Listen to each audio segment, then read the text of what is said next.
ओम श्री गणेशाय नमः। ओम श्री सरस्वत्यै नमः। ओम श्री गुरुभ्यो नमः। श्रुतिस्मृतिपुराणानाम् आलयं करुणालयं नमामि भगवत्पाद शङ्करं लोकशङ्करं। शङ्करं शङ्कराचार्यं केशवं बादरायणं सूत्रभाष्यकृतौ वन्दे भगवन्तौ पुनः पुनः।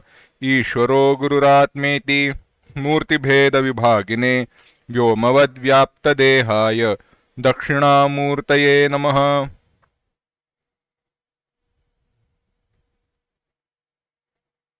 योऽन्तः प्रविश्य मम वाचमिमां प्रसुप्तां सञ्जीवयत्यखिलशक्तिधरस्वधाम्ना अन्यांश हस्तचरणश्रवणत्वगादीन् प्राणान् नमो भगवते पुरुषाय तुभ्यम्। वंशीविभूषितकरान्नवनीरदाभात् पीताम्बरादरुणबिम्बफलाधरोष्ठात् पूर्णेन्दुसुन्दरमुखादरविन्दनेत्रात् कृष्णात् परं किमपि तत्त्वमहं न जाने। वसुदेवसुतं देवं कंसचाणूरमर्दनं देवकी परमानन्दं कृष्णं वन्दे जगद्गुरुम्। आज के चिंतन को शुरुआत करने के पूर्व 14वें अध्याय के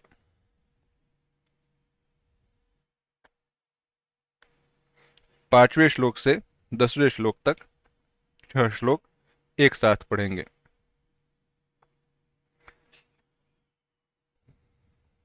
सत्वं रजस्तम इति गुणाः प्रकृतिसंभवाः निबध्नन्ति महाबाहो देहे देहिनमव्ययम्।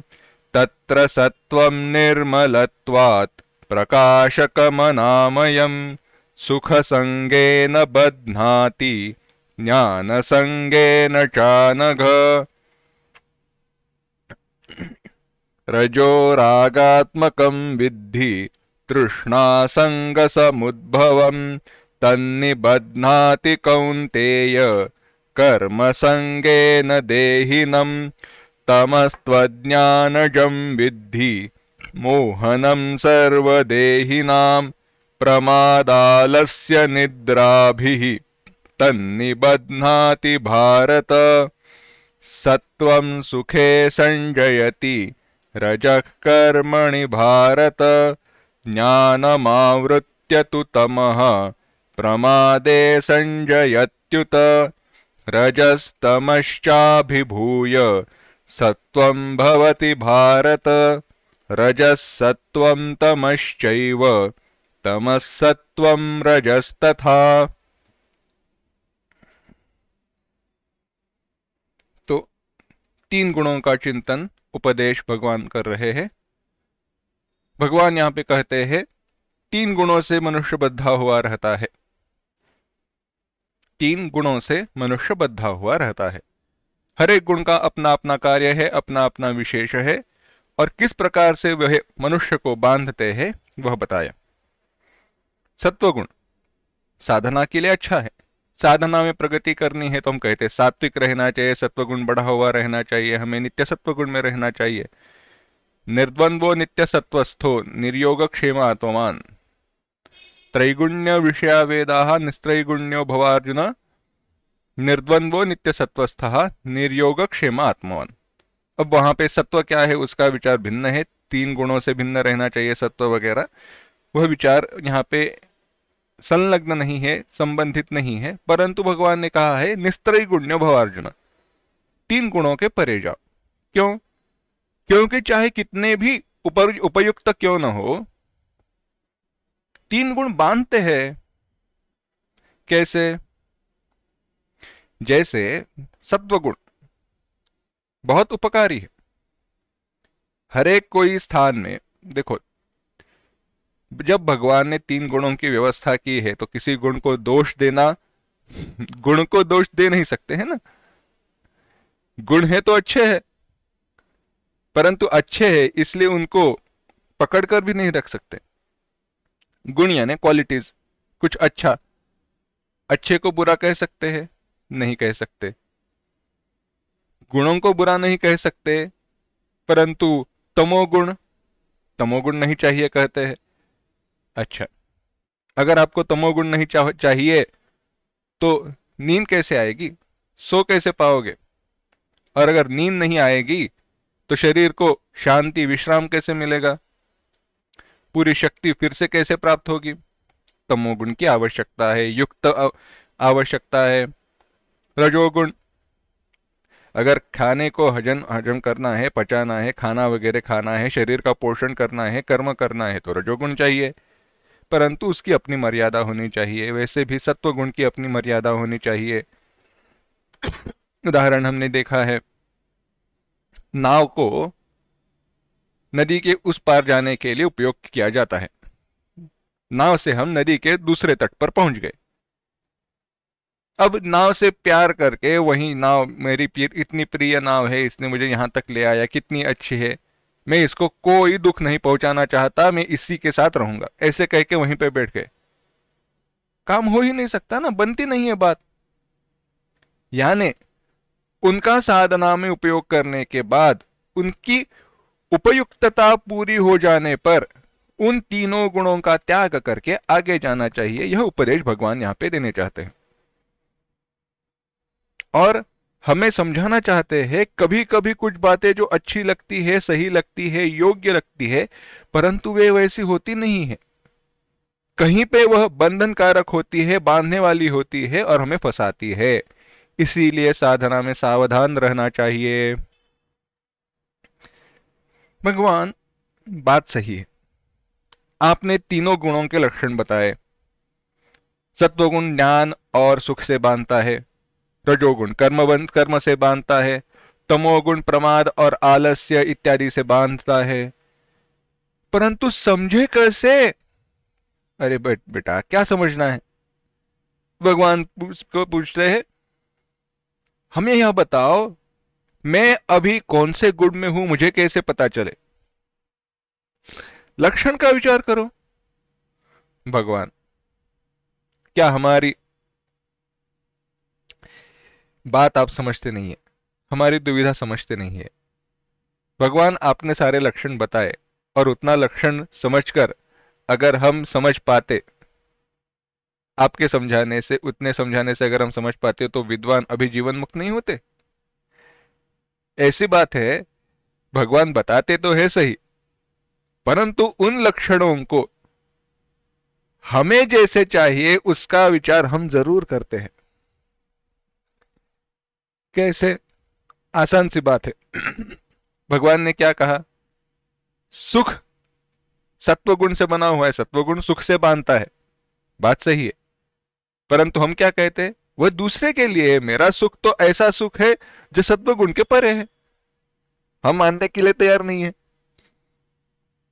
यानी सत्वगुण, रजोगुण, तमोगुण उनके लक्षण बताए हैं, परंतु हमारे जीवन में को सही सही हम मानने के लिए तैयार नहीं होते। इसलिए कुछ और आवश्यक है, जिस प्रकार से हम जान पाए कि मैं अभी किस गुण में हूं और मुझे किस गुण में रहना चाहिए और मेरी साधना में मुझे किस प्रकार से प्रगति करनी चाहिए।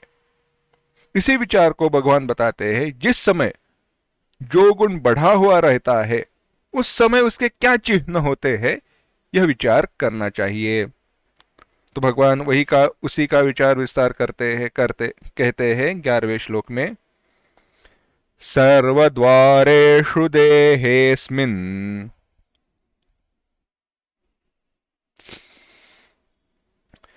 प्रकाश उपजायते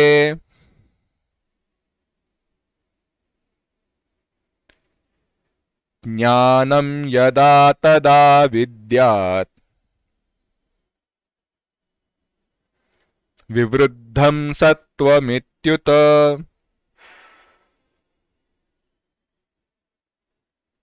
एक साथ, सर्वद्वारेषु देहेऽस्मिन् प्रकाश उपजायते ज्ञानं यदा तदा विद्यात् विवृद्धं सत्वमित्युत। भगवान कहते हैं, यदा, जब, अस्मिन देहे, इस शरीर में, इस शरीर के, सर्वद्वारेषु, सारे द्वारों में, द्वार यानी इंद्रिय आत्मा के उपलब्धि भूत, विस्तार हम बाद में करेंगे, जो भी सारे द्वार है यानी इंद्रिया, सारी इंद्रिया, अंतःकरण इत्यादि, प्रकाश उपजायते, प्रकाश और उत्पन्न होता है।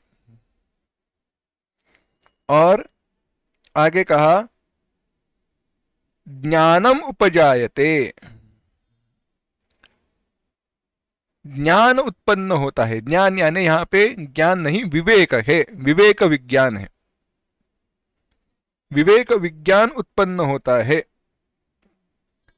जब यह ज्ञान शरीर के सारे द्वारों में उत्पन्न होता है, तदा तब सत्वम विवृद्धम विद्यात् इत्युत, सत्वगुण बढ़ा हुआ, विवृद्ध बढ़ा हुआ है, ऐसे जानना चाहिए। भगवान कह रहे हैं जब इस शरीर के समस्त द्वारों में, अब शरीर के द्वार क्या है? शरीर के द्वार यानी आत्मा की उपलब्धि के द्वार, जो श्रोत्रादि समस्त इंद्रिया है, उनमें प्रकाश उत्पन्न होता है। अब प्रकाश यानी कोई दिया जल रहा है ऐसे विचार नहीं करना है। प्रकाश उत्पन्न हो यानी अंतःकरण बुद्धि वृत्ति का नाम ही प्रकाश यानी ज्ञान है। यह विवेक विज्ञान जब प्रकाश सारे शरीर के समस्त द्वारों में उत्पन्न होता है, तब ज्ञान के प्रकाश रूप चिन्ह से ही समझना चाहिए कि सत्व गुण बढ़ा हुआ है। कैसे समझे? देखो, सत्व गुण जब बढ़ा हुआ होता है, कब बढ़ा होता है? तत्र सत्वम निर्मलत्वात्, तत्र सत्वम रजस्तमश्चाभिभूय सत्वम भवति भारत। रजोगुण और तमोगुण को दबाकर सत्वगुण बढ़ता है। जब यह सत्वगुण बढ़ा हुआ रहता है तो हमारे सारे शरीर के इंद्रियों के, शरीर के द्वार यानी इंद्रिया, अब इंद्रियों को द्वार क्यों कहा गया? बड़ी आसान सी बात है। दरवाजा, काम क्या है दरवाजे का? जब खोलते हैं तो अंदर जो वस्तु है उसका ज्ञान होता है। द्वार यानी केवल घर का दरवाजा ऐसे नहीं, खिड़कियां जो रहती है ना, उसका भी विचार करो। खिड़की के भी जो दरवाजे रहते हैं उसका, जब खोल जाते हैं, कपाट खुल जाते हैं, तो क्या अंदर हमें क्या दिखाई देता है? जो भी वस्तु है उसका हमें ज्ञान होता है। इसी प्रकार से इंद्रियों के द्वारा जैसे विषयों का ज्ञान होता है, वैसे ही इंद्रियों के द्वारा आत्मा की प्राप्ति भी की जा सकती है, आत्मस्वरूप की। उसी को अंदर घुमाओ, क्योंकि यह टू वे है। थोड़ा अलग से विचार करते हैं। बिल्कुल सुंदर सी बात है, इस संदर्भ में नहीं है परंतु बड़ी सुंदर समझने लायक बात है। ब्रह्मलीन पूज्य स्वामी राजेश्वरानंद जी यह कथा बताया करते थे और कहते थे भगवान ने कितना सुंदर शरीर दिया है। हमारे जैसे वीआईपी और हमारे जैसे सुंदर व्यक्ति है ही नहीं। पूछो कैसे? तो वह कथा बताया करते थे। पहले एक जगह पर गए थे, वो कहते थे, टेलीफोन की बात है। आजकल तो घर में टेलीफोन होते हैं पर बजते नहीं है, क्योंकि सारी बातें मोबाइल पे होती है। इसलिए जिन्होंने टेलीफोन देखा है वही बात समझ सकते हैं। बाद में अगर कोई जो मोबाइल के जमाने में बड़ा हुआ है, जिसने टेलीफोन नहीं देखा, वह बात समझ नहीं पाएगा। रहने दो, उसके लिए तब उदाहरण बदल देंगे, व्हाट्सएप बता देंगे। कंप्यूटर पे देखो या मोबाइल पे देखो, दोनों पे देख सकते हैं। रहने दो। तो टेलीफोन के दो कनेक्शन हुआ करते थे, एक कमरे में हुआ करता था, दूसरा दूसरे कमरे में हुआ करता था। अगर फोन आए तो दोनों कमरों में वो टेलीफोन बजता था। यहां पे सुनो, वहां पे सुनो, दोनों जगह पर बात सुनाई देती थी। कितनी बड़ी अच्छी बात है। टेलीफोन का क्या लेके रखा है? हमारे शरीर में भी तो है, दो कान दिए हैं। इस कान से सुनो या इस कान से सुनो, दोनों कानों से सुनाई देता है। अच्छा, और क्या है, अगर रेलवे के एसी कोच से, एसी के डिब्बे से अगर आपने यात्रा की है,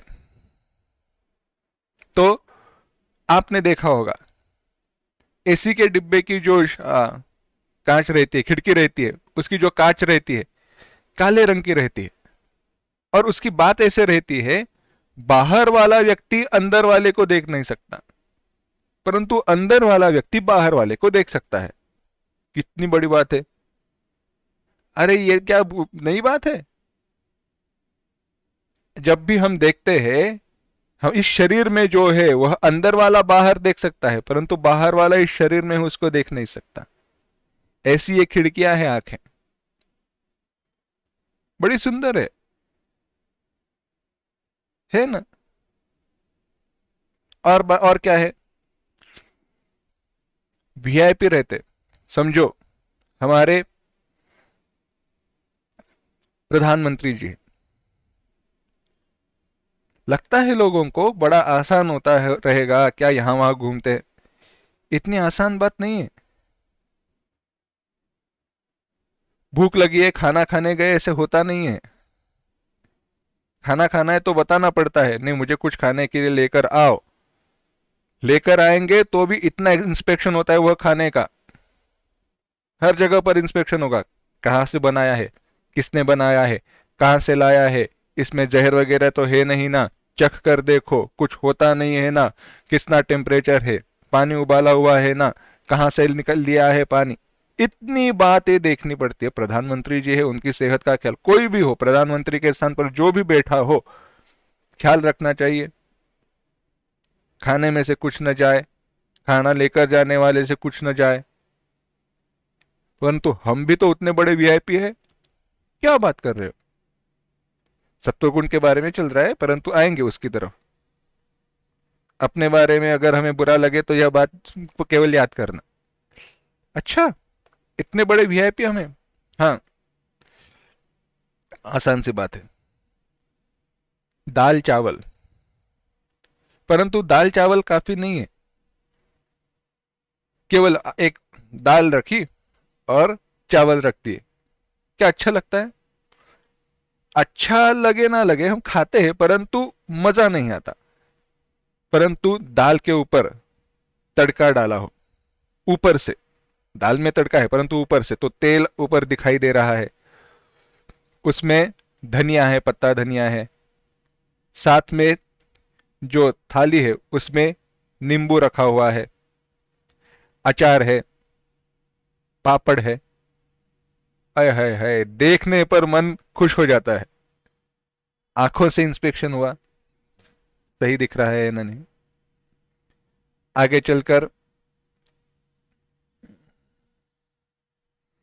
आगे चलकर क्या होता है, अच्छा दिखाई तो दे रहा है परंतु गर्म है या नहीं, हाथ लगा कर देखा जाता है। हाँ, ठंडा नहीं है, गर्म है, अच्छी बात है।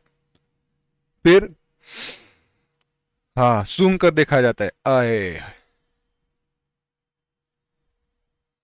चावल को जब उबाला है तो उसमें दालचीनी वगैरह कुछ तो रखा है, तमाल पत्र वगैरह कुछ तो डाला हुआ है, इसलिए बहुत सुगंध आ रही है। बासमती राइस है। नाक से चेकिंग किया गया, सूंघ कर देखा गया, हर एक इंद्रिया, हर एक इंद्रिया चख कर देखती है और बाद में कहती है खाना अच्छा बना है। कौन है इतना बड़ा वीआईपी। इतना बड़ा वीआईपी केवल एक ही है। अब यह कहोगे कितने भोगी हो, इसी विचार को बदल देते हैं। चलो, मेरे विचार नहीं है, वही वही कहा करते थे पूज्य राजेश्वरानंद जी कहा करते थे, बड़ी सरल भाषा में यह बात बताया करते थे वह। इसी विचार को बदल दो। खाना हम ये जो खा रहे हैं ना, यह सब इंस्पेक्शन हो रहा है ना, ये हमारे लिए नहीं हो रहा। हमारे हृदय में जो भगवान बैठे हैं ना, हमारे इंद्रियों के द्वारा उपभोग, वह उनको हम भोग चढ़ा रहे। कितनी बड़ी सुंदर बात है। अब उनको भोग चढ़ाना है तो बात ऐसी है, अगली बात बताते हैं।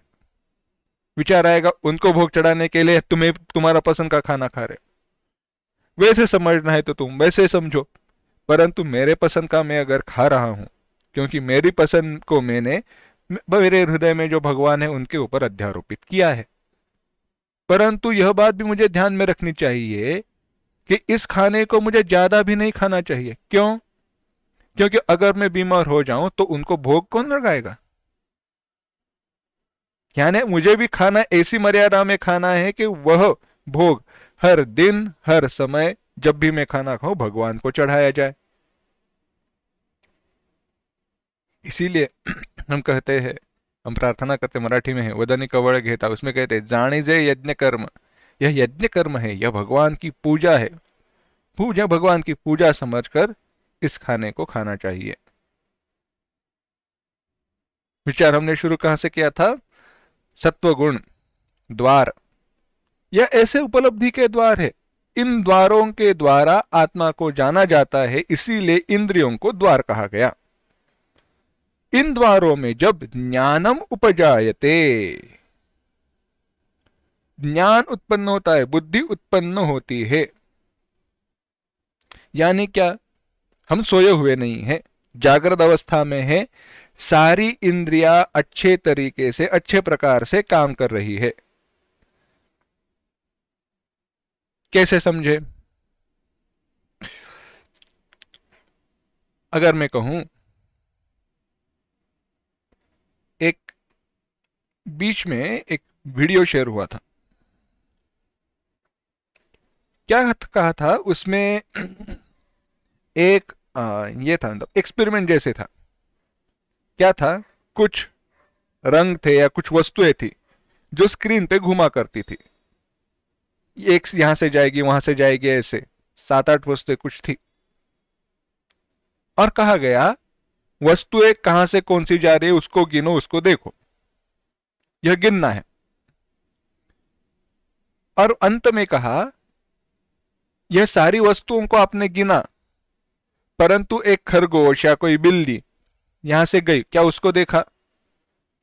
मजे की बात यह है, विशेष बात यह है, जब हम उन वस्तुओं को गिनने में खोए हुए थे, हमारा मन वहां पे एक हुआ था, बिल्ली वहां से गई, फिर भी स्क्रीन पे से गई है, फिर भी हम उसको देख नहीं पाए।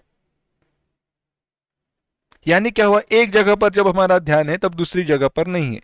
एक दृष्टि से अच्छी बात है, कंसंट्रेशन की बात है। इसी प्रकार से अगर हम कर्म में खोए हुए हैं या तमोगुण में हैं, तो हमारी इंद्रिया 100% काम नहीं कर सकती, और वह जब 100% काम कर रही है, अच्छे से काम कर रही है, तब समझना चाहिए हम सत्वगुण में हैं। हम क्या है? सत्वगुण में है। इसीलिए अगर हमारी एकाग्रता अच्छी होनी चाहिए, कंसंट्रेशन अगर हमारा अच्छा होना चाहिए, तो क्या रहना चाहिए? हमारा मन, हमारा शरीर सत्वगुण में रहना चाहिए। रजोगुण चंचलता लेकर आता है, मन को अशांत करता है, इसीलिए हम कर्मों में प्रवृत्त होते हैं। मन शांत हो, सत्वगुण से भरा हो, तो ज्ञान प्राप्ति कोई भी व्यावहारिक हो या पारमार्थिक हो, सारे ज्ञान की प्राप्ति आसानी से हो सकती है।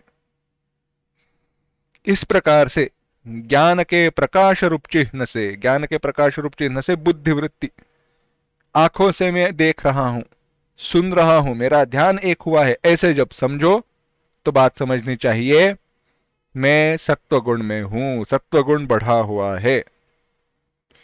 तो अब रजोगुण के चिन्ह क्या है? बड़ी आसान बात है, भगवान कह रहे हैं 12वां श्लोक,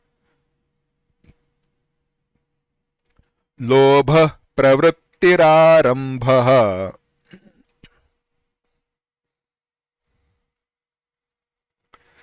कर्मणाम शमस्पृहा रजस्येतानि जायन्ते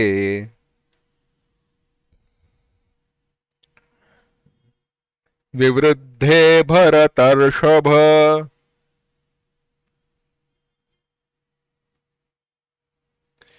एक साथ, लोभ प्रवृत्तिरारंभ कर्मणाम शमस्पृहा रजस्येतानि जायन्ते विवृद्धे भरतर्षभ। भगवान कह रहे हैं भरतर्षभ, हे भरतवंशीय अर्जुन, हे अर्जुन, रजसी विवृद्धे, जब रजोगुण बढ़ा हुआ रहता है, क्या है, जब रजोगुण बढ़ा हुआ रहता है तब लोभ, लोभ, प्रवृत्ति, प्रवृत्ति, सामान्य भाव से सांसारिक चेष्टा, आरंभ, कर्मणाम आरंभ, कर्मों का आरंभ, अशमः, अशांति, स्पृहा, स्पृहा यानी हर राग आदि का प्रवृत्त होना, लालसा, यह सारे एतानि जायन्ते, यह सारे उत्पन्न होते हैं।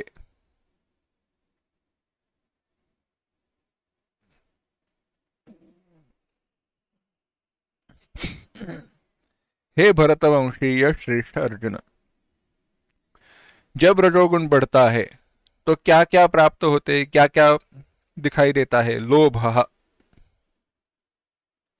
लोभ, लोभ यानी इच्छा, परंतु किस प्रकार की इच्छा, परद्रव्य को प्राप्त करने की इच्छा, परद्रव्य को प्राप्त करने की इच्छा है लोभ।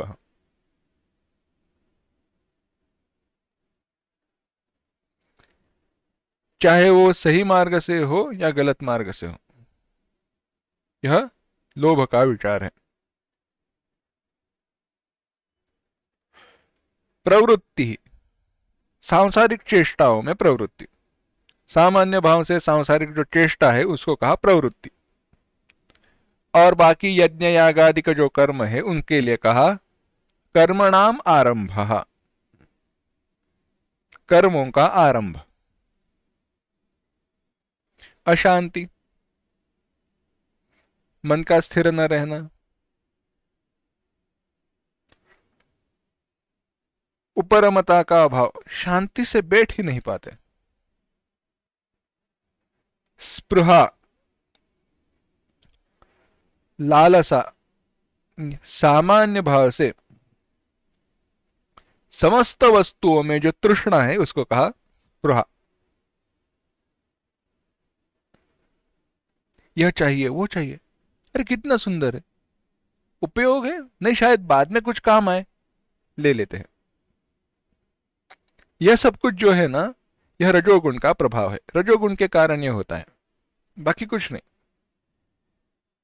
क्या क्या है, थोड़ा विस्तार करते हैं, कैसे पहचाने यह मेरे जीवन में अभी है या नहीं है। लोभ कैसे है, हम चोरी तो नहीं करेंगे, उतने सुशील, हम उतने तो अच्छे हैं, इसीलिए परद्रव्य की इच्छा शायद हम नहीं करेंगे, परंतु जिस प्रकार के परद्रव्य की इच्छा का विचार कर रहे हैं उसका थोड़ा विस्तार करते हैं। कैसे, आसान सी बात है, बताते हैं।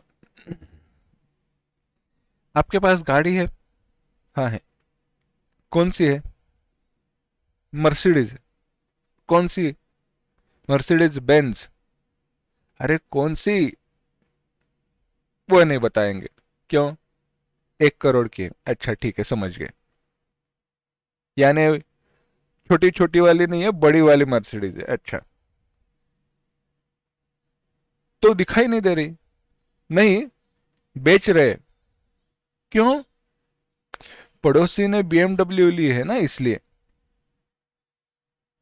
तो नहीं उसकी 1.5 करोड़ की है इसलिए, अच्छा तो क्या हुआ, तुम्हारी मर्सिडीज तो अच्छी है ना, हाँ मर्सिडीज अच्छी है, परंतु मैं भी अभी दूसरी मर्सिडीज ले रहा हूं, वो 2 करोड़ की। करना क्या चाहते हो, कैसे, अच्छी गाड़ी होनी चाहिए ना मेरे पास, नहीं तो पड़ोसियों में मेरी शान कैसे रहेगी। इसको छोड़ दो, मर्सिडीज को छोड़ दो, छोटी छोटी चीजें रहती है, चाहे वो दीवार पर लटकने वाली घड़ी हो या बर्तन हो, कांच के कप हो या हाथ में रहने वाला मोबाइल हो। दूसरे के पास जब नया देखते हैं तो हमारी वस्तु पुरानी लगती है। दूसरी की वस्तु तो हम चाहते नहीं है, परंतु उसके जैसी अच्छे वस्तु के प्राप्ति की इच्छा हम करते हैं, और यह भूल जाते हैं कि उस वस्तु के प्राप्ति के बाद उस वस्तु के जो भी उपयोग है, all the utilities that comes along with that instrument, जो भी उसके उपयोग है, जो भी उसके फायदे हैं, क्या सारे फायदों का मैं उपयोग करने वाला हूं या नहीं, कितनी मेरे लिए वह उपयुक्त है, उसके प्राप्त होने से मेरा जो काम है वह कितना अच्छे से सुलभ होने वाला है, उसमें कितने तेजी की बढ़ी होगी, या केवल अच्छा है, नया है इसलिए ले रहा हूं। यह सारा विवेक नष्ट हो जाता है। नया लिया है ना, तो मेरे पास भी कुछ नया होना चाहिए।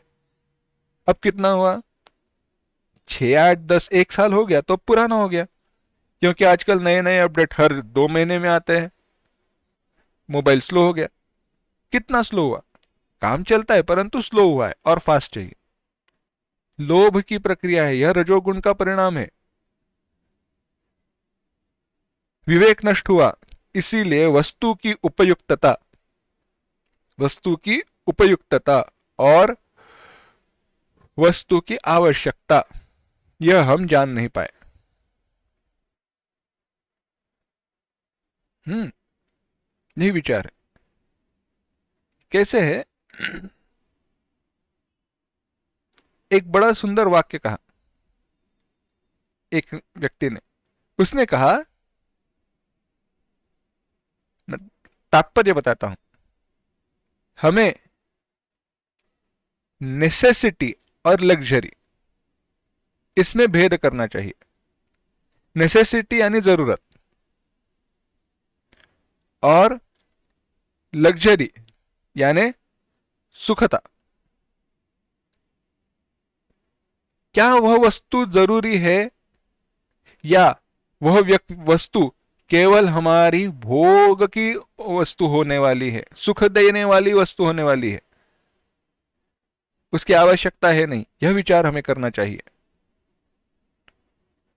अगर हम उसके एक जरूरत आवश्यकता का विचार कर रहे हैं तो बात ठीक है। केवल उससे सुख की प्राप्ति होने वाली है, उसकी आवश्यकता है नहीं, फिर भी उसका उपयोग कर रहे हैं, तो वह रजोगुण है, लोभ। तो होता कैसे है, प्रवृत्ति।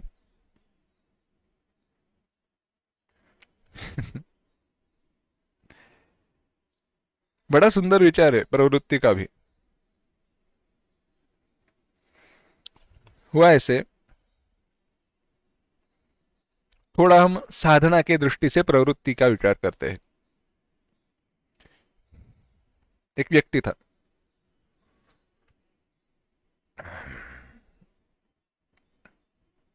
भगवान की प्रार्थना किया करता था, शिव भक्त था। रोज सुबह उठने के बाद, शुचिर्भूत होने के बाद भगवान शिव जी का ध्यान किया करता था, जप किया करता था, और अच्छा खासा जप किया करता था। जब समय मिले जप करो, ध्यान करो, चल रहा था। 5 6 महीने हुए। 5 6 महीने होने के बाद किसी व्यक्ति ने कहा, अरे अच्छा, किसके लिए जप कर रहे हो ऐसे ऐसे? अरे तो इसके लिए शिव जी का नहीं, गणेश जी का करना चाहिए, तुम भी कैसे हो? नहीं नहीं, गणेश जी का जप। उसने कहा ठीक है, शिव जी को छोड़ दिया, गणेश जी का जाप शुरू किया। परंतु कैसे करे, शिव जी को तो पूरा तो छोड़ नहीं सकते, इसलिए उनका थोड़ा करे, गणेश जी का भी जाप करो। चलने लगी बात। ऐसे 4 6 महीने हो गए। किसी व्यक्ति ने कहा, कैसी साधना चल रही? उसने कहा, ऐसे ऐसे। अरे परंतु तुम्हें ये इच्छा है ना? हाँ। अरे तो गणेश जी नहीं, मां सरस्वती देवी की उपासना करनी चाहिए। अच्छा, तब मां सरस्वती देवी भी आ गई। गणेश जी, शिव जी, गणेश जी, सरस्वती जी। ऐसे 4-6 महीने चलने लगे। किसी ने कहा तुम भी मूर्ख हो,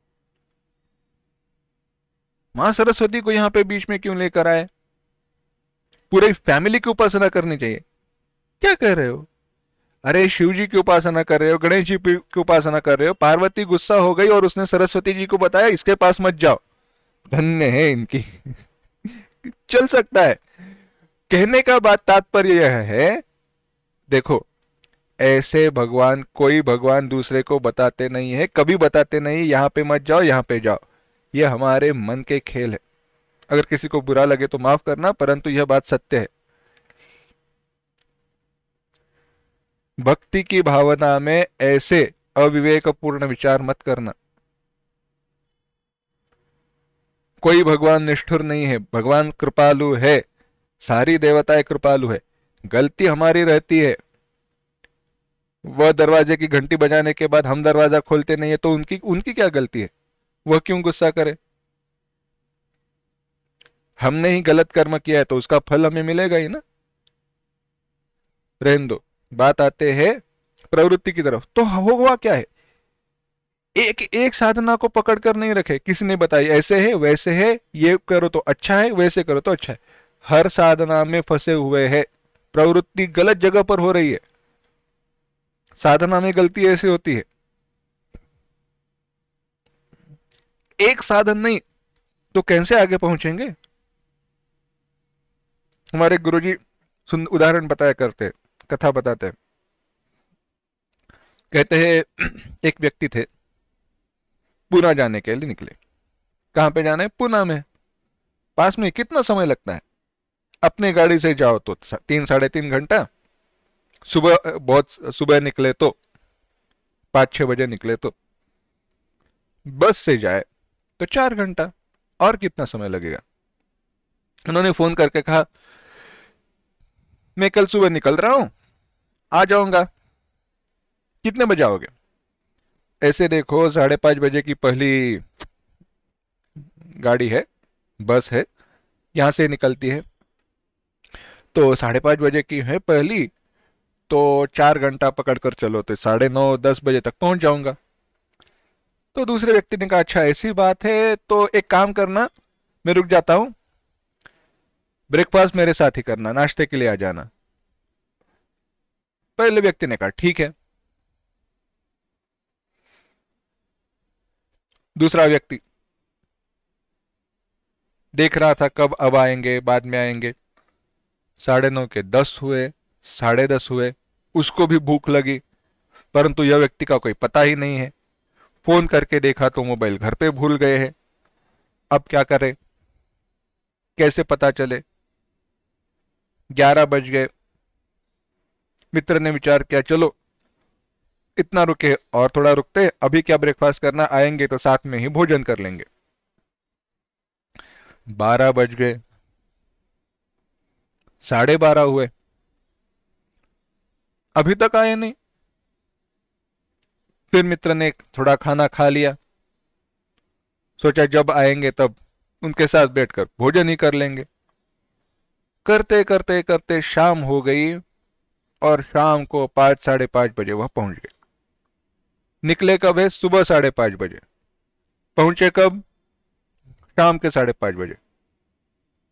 मित्र ने पूछा सुबह निकले थे, क्या ट्रैफिक वगैरह था, इतना ट्रैफिक था, कुछ न्यूज में वगैरह पता नहीं चला कुछ अरे नहीं नहीं नहीं, बात ऐसे हुई, मैं पहुंचा 5:30 बजे, परंतु बस तो पहले से ही आती है और देखा तो बस फुल थी, तो दूसरे बस में जाकर बैठा।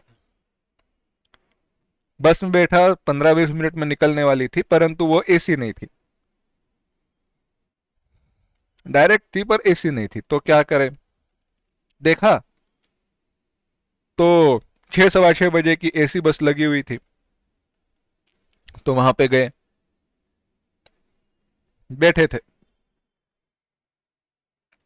परंतु बाद में पता चला कि उसकी एसी चालू ही नहीं है, खिड़की खोलकर ही चलाने वाले, तो एसी में बैठने का क्या फायदा।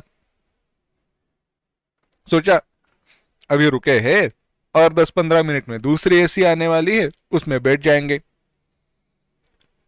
उसके लिए रुके, उसमें बैठे, अंदर गए तो पता चला आगे की सीटें पूरे बुक थी, पहले से टिकट निकाला हुआ था, पीछे कौन बैठेगा, अब इस उम्र में बैठे पीछे तो तकलीफ होती है, बहुत उछलती है वगैरह, इसलिए सोचा जाने दो। अब इतने रुके ही है तो गए, भूख लगी थी, वहीं पे गए, थोड़ा इडली सांभर वगैरह खाया, बैठे थे, परंतु हुआ ऐसे उतने में एक बस आकर चली गई। अब कितनी कथा को और लंबी चौड़ी बनाए, हुआ ऐसे, एक बस को छोड़कर दूसरी बस, दूसरी की छोड़कर तीसरी बस, करते करते निकलने के लिए 11:30 बजे, बाद में ट्रैफिक लगा। बस गलती कहां पे हुई? हर क्षण हर समय हम साधना बदलते गए, एक साधन को छोड़कर दूसरा साधन, दूसरे को छोड़कर तीसरा साधन, कोई फायदा नहीं है।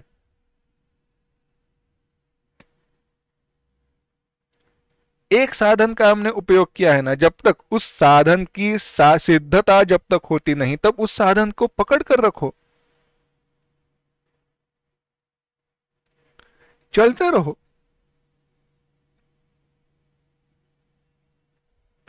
नहीं, कोई भी साधन हो, उसमें कितनी भी कठिनाई हो, करते रहना चाहिए, एक साधन को पकड़ कर रहना चाहिए। परंतु हमारी ऐसी प्रवृत्ति नहीं रहती, हम ये साधन करेंगे, किसी ने कहा वो साधन करो, वो करेंगे, और साधन करते भी है तो भी क्या रहता है? लोभ और कर्म आरंभ। इस व्यावहारिक सुख की इच्छा से ही हमारे सारे साधन चलते हैं, रजोगुण का परिणाम है। इच्छा, स्पृहा, यह सारे यहां पे दिखाई देते हैं। ऐसी प्रवृत्ति होती है। और तृष्णा, समस्त वस्तुओं में तृष्णा, ये चाहिए वो चाहिए, ऐसे चाहिए वैसे चाहिए, बस। जब भी हम ऐसे विचार करें, ऐसी कोई परिस्थिति आए, ऐसा अगर हमारा मन हो, ऐसे हम विचार कर रहे हो, तो समझना चाहिए रजोगुण बढ़ा हुआ है। जो करना चाहिए उसे छोड़कर हम दूसरे कर्म में प्रवृत्त हो रहे, तो समझना चाहिए रजोगुण बढ़ा हुआ है और तमोगुण की तरफ हम बढ़ रहे हैं। तो तमोगुण के चिन्ह क्या है, भगवान बताते हैं, 13वां श्लोक देखना। अप्रकाशो प्रवृत्तिश्च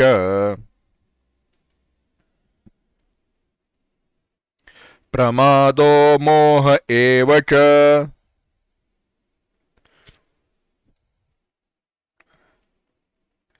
तमस्येतानि जायन्ते विवृद्धे कुरु नंदन।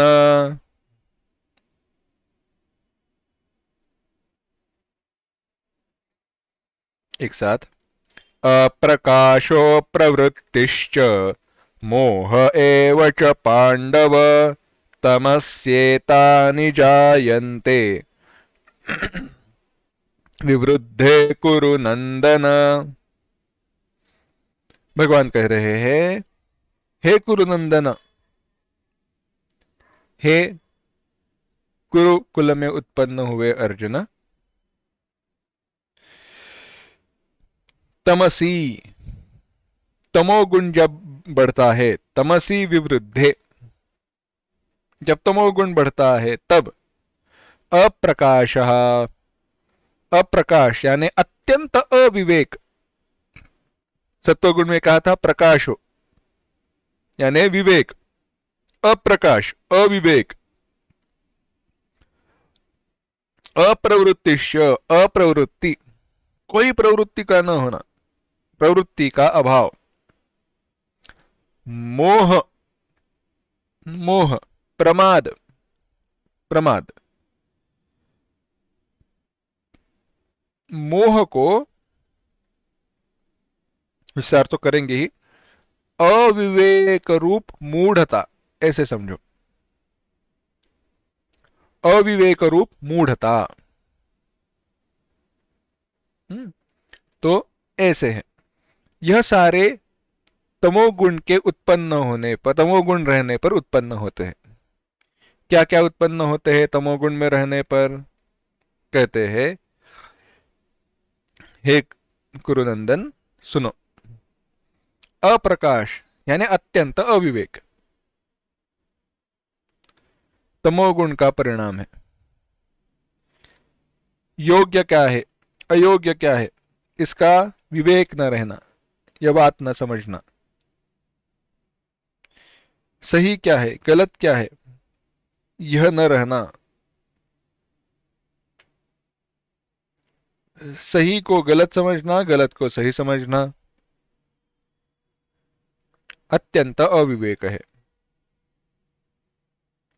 अप्रवृत्ति ही,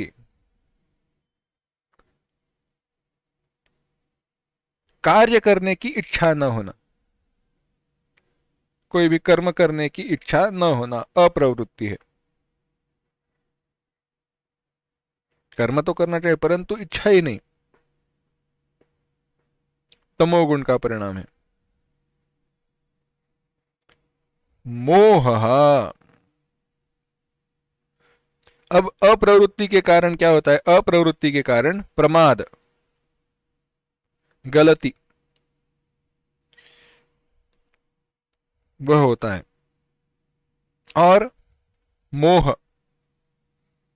अविवेक रूप मूढ़ता, विवेक नष्ट हो जाना। और विवेक नष्ट हो जाने के कारण गलत निर्णय लेना, यह सब कुछ तमोगुण के कारण है। परंतु कैसे समझे गलत सही? आसान सी बात है।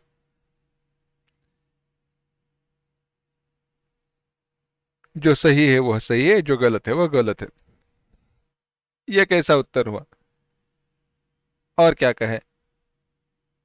अगर तुम सही को गलत समझते हो, गलत को सही समझते हो, तो सही को सही बताना पड़ेगा, गलत को गलत बताना पड़ेगा। नहीं समझे? बस आसान सी बात है, भगवत गीता पढ़ो और भगवान ने जो सही कहा है वह योग्य है, जो भगवान ने अयोग्य कहा है वह अयोग्य है। बस जो भगवान ने कहा है वह मानो, वहां पे अपने बुद्धि से विचार नहीं करना। अपने बुद्धि से सही को गलत, गलत को सही, अर्जुन की तरह नहीं करना। अर्जुन ने भी क्या किया?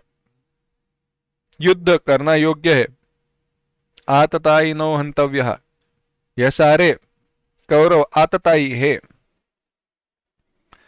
आतताइयों का हनन करने पर पाप की प्राप्ति नहीं होती, कुलक्षय होने वाला नहीं है। परंतु अर्जुन ने बिल्कुल विपरीत सोचा, यह युद्ध करना योग्य नहीं है इत्यादि का सोचा।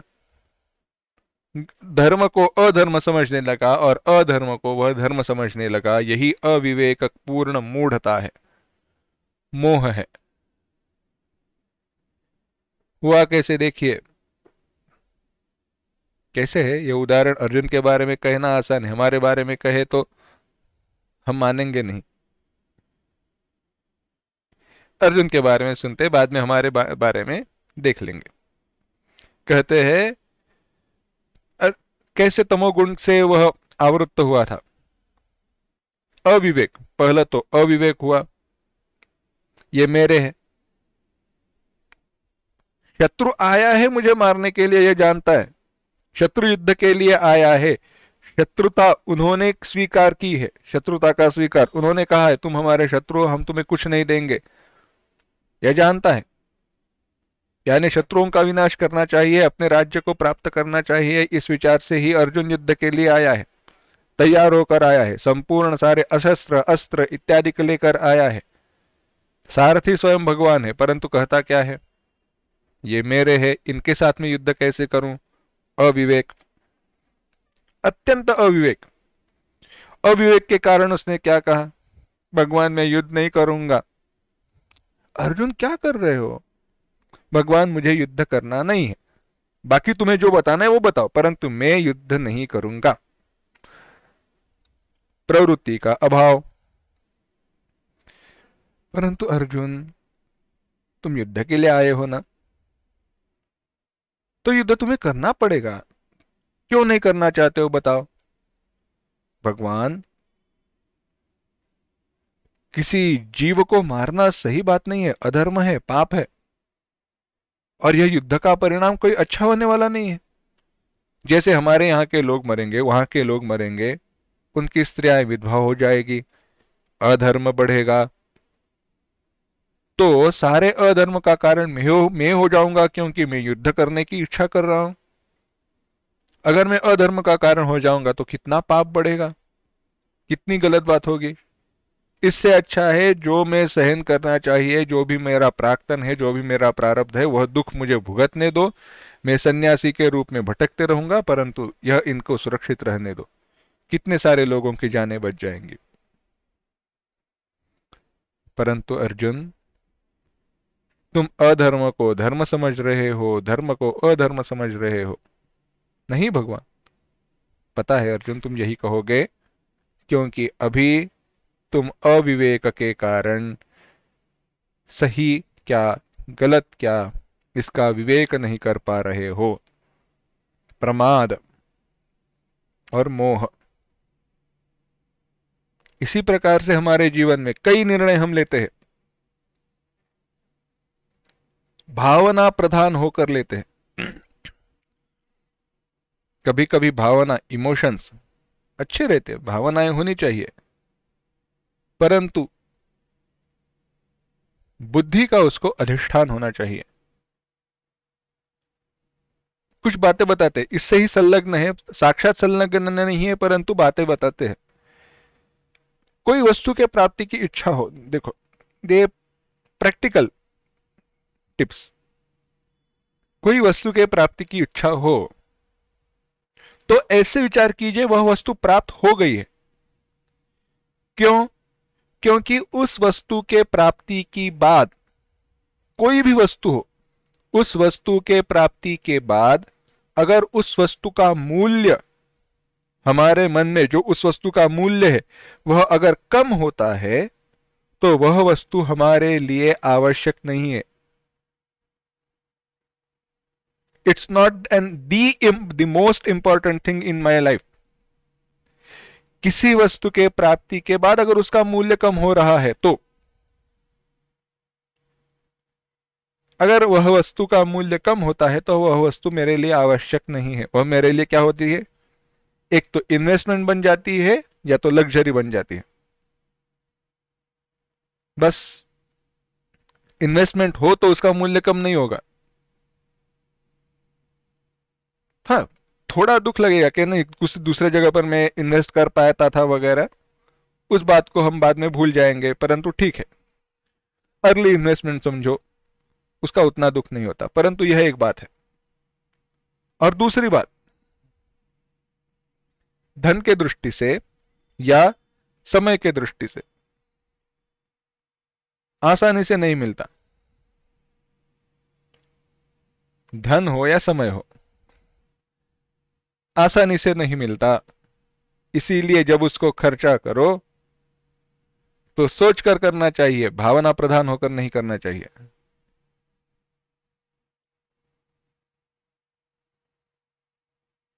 भावना का आधार लेकर अगर उसको खर्चा करोगे तो अच्छे परिणाम नहीं होते, लॉन्ग टर्म इफेक्ट्स अच्छे नहीं होते। तो सुखी कैसे रहे, व्यवहार कैसे चले? हाँ, हमारी जो इच्छाएं हैं व्यवहार में रहने के लिए, इच्छाओं के पूर्ति के लिए जितना धन आवश्यक है तो सारा का सारा धन तो खर्चा नहीं करना चाहिए ना। कोई एक छोटा सा हिस्सा, अपने जीवन का कोई एक छोटा सा समय उसके लिए रख दो, कि जिसकी एनर्जी पर, वो बैटरी रिचार्ज की तरह रख दो। दिन में कभी कभी एक 5-10 मिनट के लिए मोबाइल को चार्जिंग के लिए लगा देते हैं ना, वैसे उसके रिचार्ज पर उसका जो एक व्यावहारिक जो विषय का सुख है, उस सुख के साधना के उपयुक्तता के ऊपर हमारा बाकी दिन अच्छा चले, हमारी साधना चलती रहे। परंतु बस उतना ही, नेवर ओवर इन्वेस्ट। ज्यादा ध्यान वहां पे नहीं देना चाहिए। हम भावना प्रधान होकर वस्तु खर्च करते हैं, चाहे वो पुण्य हो, साधना हो, धन हो। तमोगुण का परिणाम है।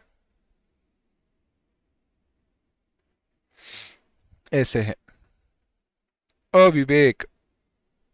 तमोगुण का मूल क्या है? अविवेक। सही को गलत समझना, गलत को सही समझना। यह सारे चिन्ह तमोगुण के हैं। अब मृत्यु की अवस्था में, अब मुमुर्षु, मुमुर्षु यानी मृत्यु की इच्छा करने वाला, यानी अब मृत्यु का समय प्राप्त हुआ है। अब ऐसी अवस्था में कौन सा फल मिलता है?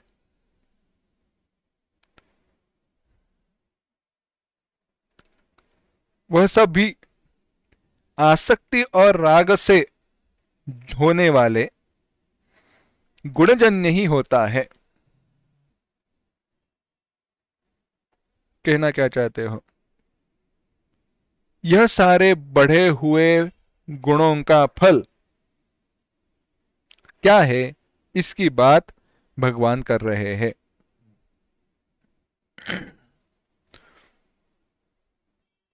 भगवान कह रहे हैं,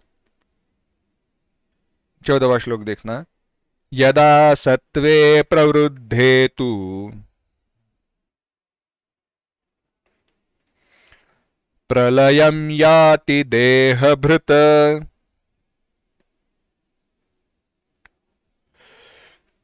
तदोत्तमविदान् लोकान् अमलान् प्रतिपद्यते।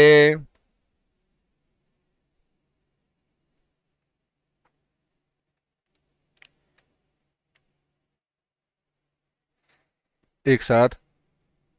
यदा सत्वे प्रवृद्धे तु प्रलयं याति देहभृत तदोत्तमविदान् लोकान् अमलान् प्रतिपद्यते।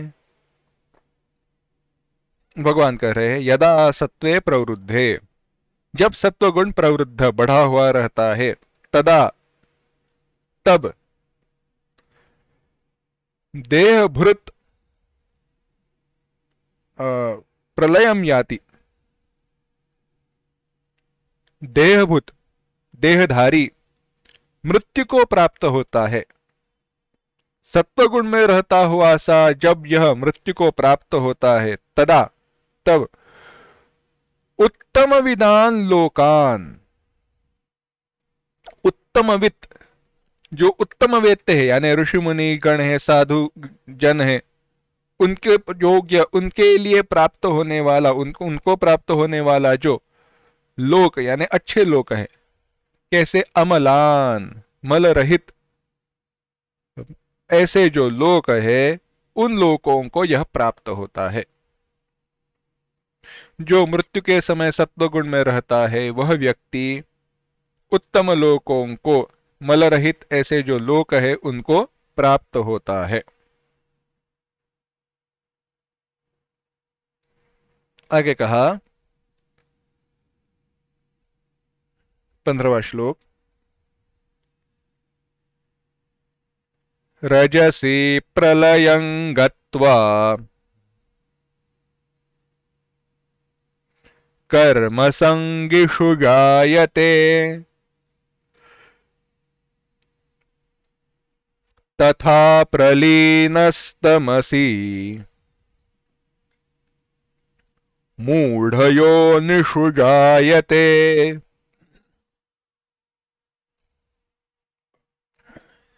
एक साथ। रजसि प्रलयं गत्वा कर्मसंगिषु जायते तथा प्रलीनस्तमसि मूढ़योनिषु जायते। भगवान कहते हैं, हे अर्जुन, यदा रजसी प्रलयम गत्वा, रजोगुण जब बढ़ा हुआ है तब मृत्यु को प्राप्त होने पर कर्म संगेषु जायते, यह जायते जन्म लेता है किसमें? कर्म संगेषु, कर्मासक्ति युक्तेषु मनुष्येषु, कर्म के आसक्ति से युक्त जो मनुष्य है उनमें यह जन्म लेता है। और वैसे ही तमसी प्रलीनः, तमोगुण के बढ़े होने पर, तमोगुण जब बढ़ा हुआ है तब जो मृत्यु को प्राप्त होता है वह मूढ़ योनिषु यानी पशु आदि योनियों में उत्पन्न होता है।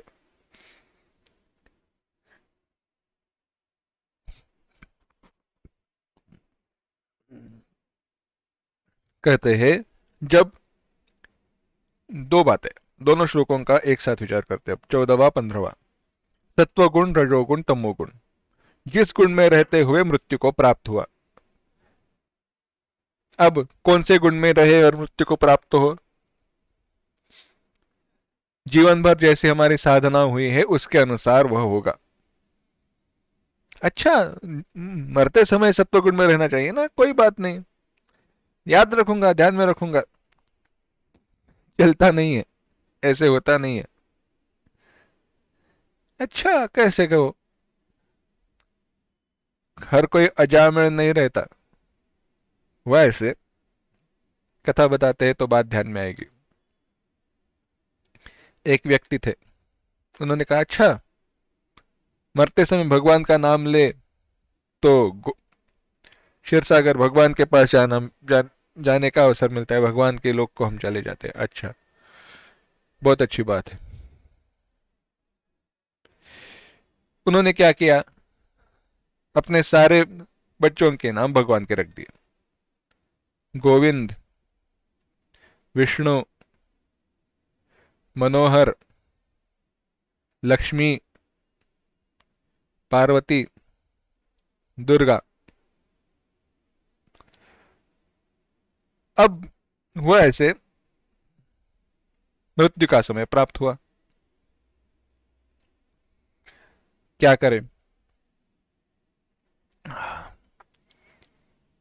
गोविंद को बुलाया, आया, पिताजी मैं यहीं पे हूं। मनोहर को बुलाया, पिताजी मैं यहीं पे हूं। विष्णु को बुलाया, पिताजी मैं यहीं पे हूं। पार्वती, लक्ष्मी, दुर्गा, सभी ने कहा मैं यहीं पे हूं। अरे मूर्खो, तुम सारे यहां पे हो तो दुकान पे कौन है? बात खत्म, क्या करे? जिंदगी भर, जीवन भर जिसका हमने विचार किया है, बस दूसरी कथा बताते हैं, इसी का अंत। मूर्खो, यहां पे हो तो वो बकरी वहां पे झाड़ू खा रही हो वो दिखाई नहीं देता? अगला जन्म बकरी का। बस ऐसे है। उत्तम उदाहरण है हमारे पास, भरत, जड़ भरत, सत्व गुण में था, बड़ी सुंदर साधना हुई थी, अब मोक्ष निश्चित था। क्या हुआ? शावक से प्रीति हुई, रजोगुण में फंस गए, तमोगुण का मोह उत्पन्न हुआ और एक जन्म शावक का मिलना लेना पड़ा, और अगला जन्म फिर से मनुष्य का। परंतु पूर्व जन्म की कृपा से ज्ञान था, अंतिम जन्म है, अब फंसना नहीं है, जड़ की तरह रहने लगे। जिस गुण में हम रहते हैं उसी गुण के अनुसार फल मिलते हैं। क्या क्या है?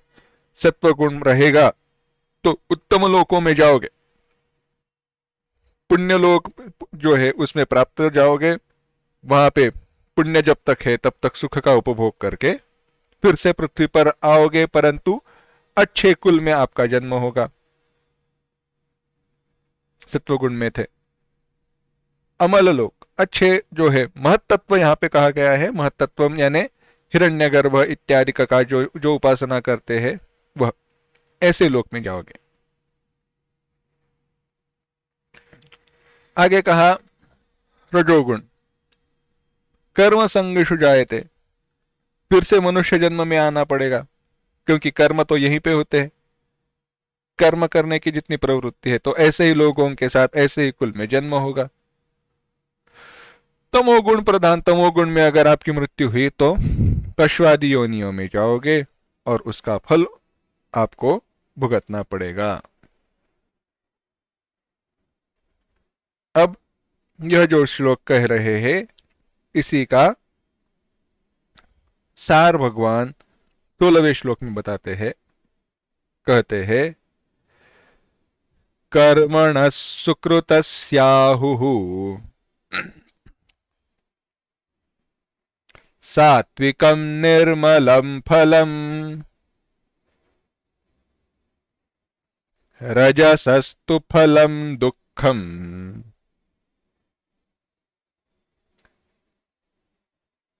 अज्ञानं तमसः फलम्।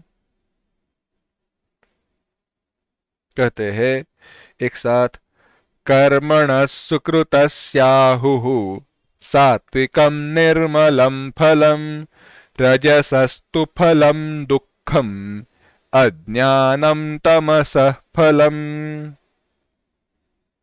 कहते हैं, सुकृतस्य कर्मणः तु, सुकृतस्य शुभ कर्मणः, कर्म का, शुभ कर्म का फल, सात्विकम निर्मलम फलम, सात्विक और निर्मल फल रहता है।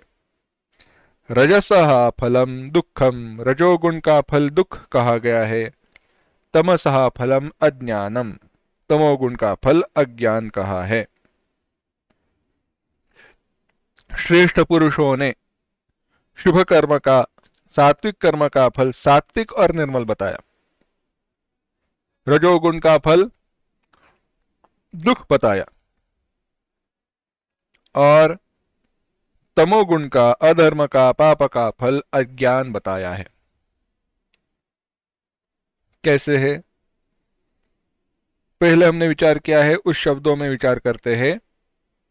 सत्वगुण का फल कैसे हो? वह शुद्ध पुण्य है, जिससे भगवान की प्राप्ति हो, मोक्ष की प्राप्ति हो,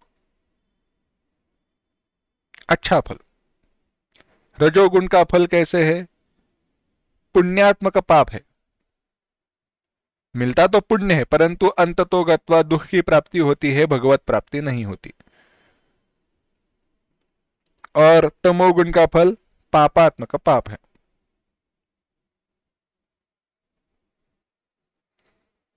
पाप, अधर्म का कारण है, गलती हमारी, प्रमाद का परिणाम है। किस प्रकार से इनका विवेक करना चाहिए, किस प्रकार से समझना चाहिए, थोड़ा विस्तार है, वह देखेंगे, परंतु वह हम अगली बार देखते हैं। ओम असतो मा सद्गमय तमसो मा ज्योतिर्गमय मृत्योर्मा अमृतंगमय। ओम शांति शांति शांति। हरि ओम। श्री गुरुभ्यो नमः। हरि ओम।